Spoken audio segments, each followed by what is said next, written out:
Nós vemos aqui que em Ezequiel, capítulo 37, aquele vale de ossos secos representava a nação de Israel. Mas como assim, irmã Verônica, representava a nação de Israel? Porque a nação de Israel dizia: os nossos ossos se secaram, pereceu a nossa esperança e estamos cortados. Mas o que eu quero trazer nesta noite é que o capítulo 37 não só nos fala sobre a visão que está acontecendo, mas sobre aquilo que vai acontecer futuramente com a nação de Israel. O Senhor vai restaurar a nação de Israel. A nação de Israel que foi levada cativo para a Babilônia vai retornar para a sua terra natal. Porque o Senhor prometeu que iria restaurar a nação de Israel.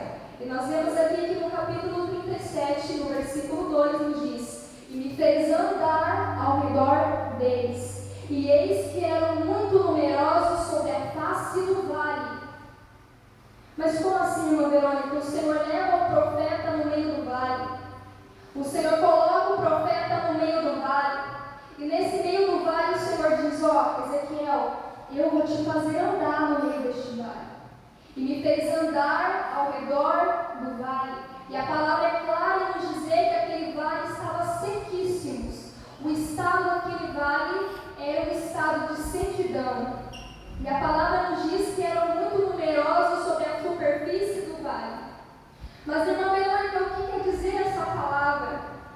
A palavra é clara em nos dizer que aquele vale representava a casa de Israel. Porque eles se viam daquele modo, eles se encontravam daquela maneira, como aquele vale de ossos secos. E nós vemos aqui que quando nos fala sobre sequíssimos, é um estado de falência, é um estado que não tem mais vida, que não tem mais esperança, que tudo se acabou, que tudo se perdeu.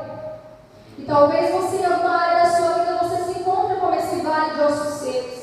Ao seu redor você só vê desespero, ao seu redor você só vê morte, você vê dores. Mas entenda uma coisa: se você está na presença do Senhor, o Senhor vai te fazer andar no meio deste vale. O Senhor vai caminhar contigo no meio deste vale. O Senhor não te deixa perecer no meio deste vale, porque o Senhor vai revelar essa visão ao profeta. Por quê, irmã Verônica? Porque o profeta precisava ver a realidade. Profeta, a realidade da nação de Israel está assim. Eu estou te mostrando essa visão porque eles se encontram desta maneira. Vamos ler rapidamente Salmo 137. Olha o que nos diz. Salmo 137. Aleluia. Junto aos rios da Babilônia nos assentamos e choramos, lembrando-nos desse ano, nos salgueiros que há no meio dela, penduramos as nossas harpas.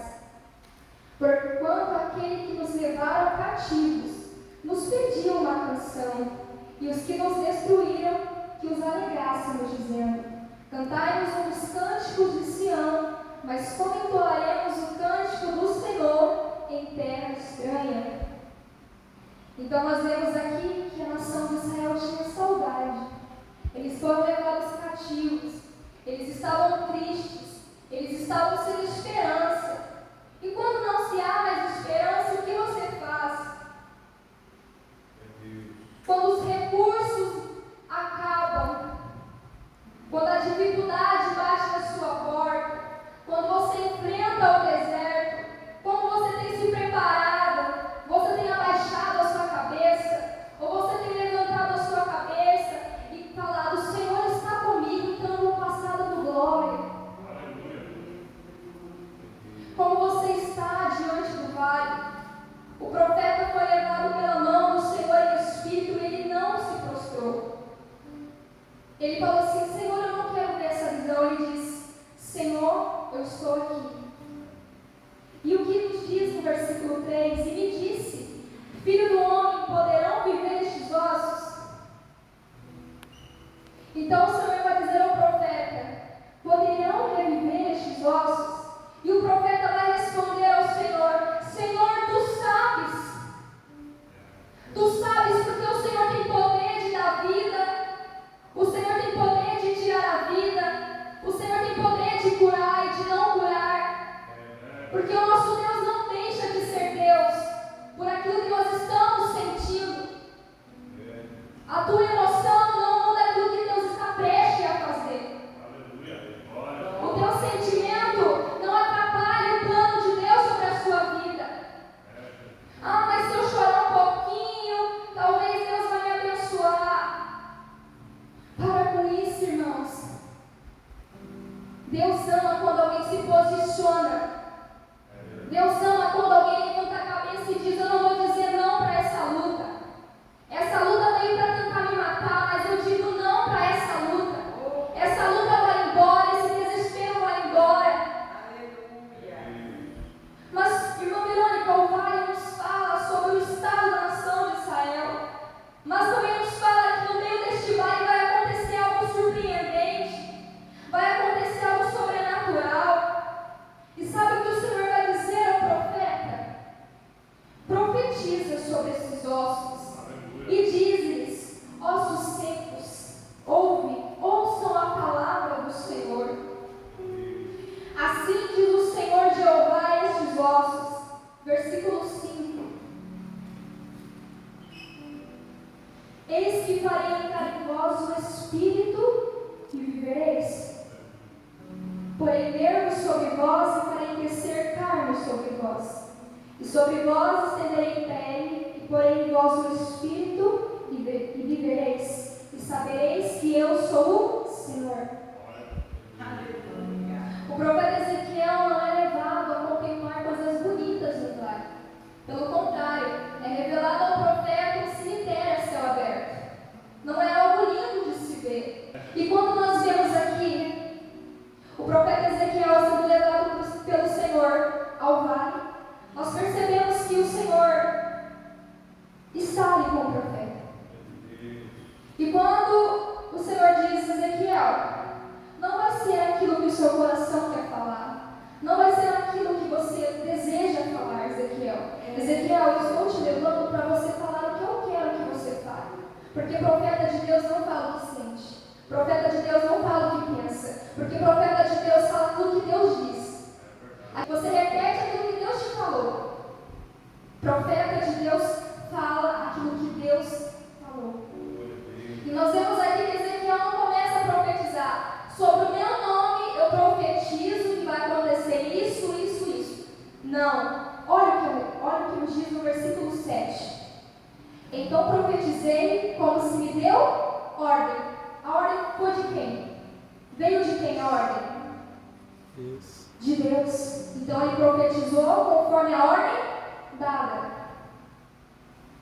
E houve um ruído enquanto eu profetizava. Irmãos, alguns ruídos, alguns reboliços são necessários na nossa caminhada com Deus. Algumas mudanças são necessárias para a gente viver o novo de Deus. Se você não tem vivido esse tempo, onde as coisas precisam ser mudadas, você está paralisado pelo tempo. Porque nós que estamos na presença do Senhor, nós precisamos em constância de mudança. Uma mente mudada e transformada pela palavra de Deus diariamente. Porque o inimigo ele está aí e ele não está de brincadeira com a sua vida. Então nós temos que blindar, pedir para que o Senhor blinde a nossa mente contra os enganos de Satanás. Então aqui nós vemos que houve um ruído enquanto eu profetizava. E eis que se fez um reboliço, e os ossos se juntaram, cada osso ao seu osso. O nosso Deus é um Deus de organização. Deus ele não opera na bagunça. Deus ele não opera na desordem. Tudo aquilo que Deus faz tem os seus processos. Porque nós vemos que aqui o Senhor falou: Ezequiel, você vai profetizar para que haja tendões, que haja carne. E Ezequiel, você vai profetizar segundo a ordem dada, Ezequiel. E no final, Ezequiel, você vai profetizar o Espírito. Então ele profetizou tendões, carne, pele e Espírito. O Espírito foi por último. Mas, irmã Verônica, se Deus tem todo o poder, por que Deus já não disse viva a vida ou cresça a vida rapidamente? Porque Deus ele nos permite que os processos sejam passados em Nós não vemos aqui Deus pulando etapa, começando pelo Espírito e depois formando. Se Ele quiser fazer, Ele faz, Ele tem todo o poder. Mas nós vemos que o nosso Deus é um Deus de organização. Então Ele começa pelos tendões, Ele começa pela carne, depois Ele vai pela pele, e depois Ele vai soprar o Espírito. E Ele nos diz: vem dos quatro cantos, ó Espírito, e assopra sobre estes mortos, para que vivam. Nos diz lá no versículo 9, gostaria que os irmãos acompanhassem. E Ele me disse: profetiza, ó Filho do Homem, e diz ao Espírito: assim diz o Senhor Jeová, vem dos quatro ventos, ó Espírito, e assopra sobre estes mortos para que vivam. E profetizei como Ele me deu ordem. Eu acho muito interessante essa passagem de Ezequiel 37, porque me ensina os processos que Deus nos permite passar, para que a gente venha receber a restauração dele. Talvez você entrou aqui dentro sem esperança, talvez você entrou aqui dentro não acreditando mais no projeto de Deus. Mas eu vim dizer para você voltar a sonhar, para você voltar a acreditar naquilo que Deus fez sobre a sua história. O inimigo todos os dias tenta frustrar aquilo que Deus tem sobre a sua vida. Mas os planos do Senhor não podem ser frustrados. E nós vemos aqui: e profetizei como Ele me deu ordem. Então o Espírito entrou neles e viveram, e se puseram em pé um exército em extremo. No início era só um vale de ossos secos. No início não tinha vida. Era assim, antes de você ir para a presença de Deus, não era? Você não tinha esperança. Você vivia vagando por este mundo. Você vivia sobre o domínio das trevas. Mas hoje você está sob o domínio da luz. Antes você satisfazia os seus desejos. Mas hoje você busca satisfazer aquilo que agrada ao Senhor. Porque o mundo está aí, com seus desejos, com as suas maldades, no seu caminho tortuoso. Mas nós estamos aqui e nós escolhemos a boa parte. A boa parte ao qual não nos será tirada. E nós vemos aqui na passagem de Ezequiel, capítulo 37, que no início não havia vida, não havia esperança. E essa visão que o profeta recebe do Senhor, como eu já disse, representava o estado espiritual da nação de Israel. E como está o teu estado espiritual hoje? Se Deus perguntasse a você hoje: filho, filha, como você está hoje? Como está a sua vida comigo? Como você tem me buscado? Como você tem me adorado? Como você tem se posicionado diante de mim? Eu creio numa geração que vai se levantar, está se levantando, para fazer a diferença, para ser jovens cheios da presença do Senhor. Eu tenho orado por isso. Eu tenho buscado em Deus. E alguns sacrifícios, algumas renúncias na caminhada com Deus é necessário. É necessário. Faz parte para que a gente venha estar com Deus. Ah, mas irmã Verônica, eu não preciso renunciar a nada. Você precisa sim. Você sabe aquilo que você precisa abandonar. Você sabe o pecado de estimação que você tem mantido. Você sabe aquilo que precisa ser eliminado da sua vida. Mas irmã Verônica, eu não consigo. É uma luta, é uma prova. Esse pecado está dentro de mim, é muito difícil. Eu sempre caio no mesmo erro, no mesmo pecado. Peça ao Espírito Santo para que te ajude. Ele vai te ajudar. Ele vai te fortalecer para você vencer. Nós só nos tornamos vencedores quando estamos caminhando com o Senhor. E aqui nós vemos